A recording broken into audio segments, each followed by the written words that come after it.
About 10% of staff at proper Cornish pasties are on the minimum wage. The boss says he supports schemes to drive wages up, in principle, but he does worry about how quickly changes are brought in. It's right that people should start to earn more money, but we have to just bear in mind that for every wage rise there will be a rise in costs.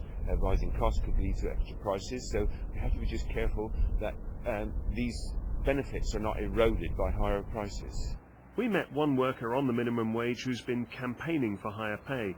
Ryan Aldred is 26. He works for a national retail chain. Do you have some sympathy for employers in the face of these changes?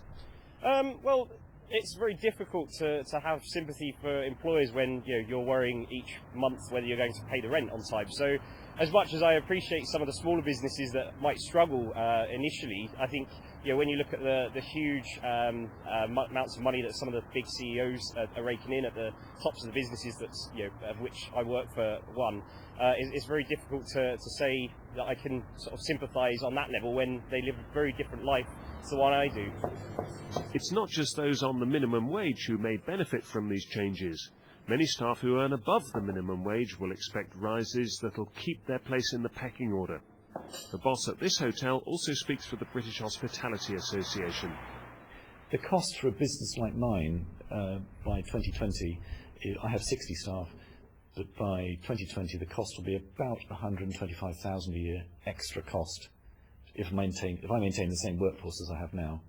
That's a huge amount of extra cost that has to be found from somewhere. This North Cornwall workplace is unusual. All the staff already get more than the national living wage. The minimum here is £7.85. The boss believes it keeps the business focused on quality. Actually, I'm coming at this from a business perspective.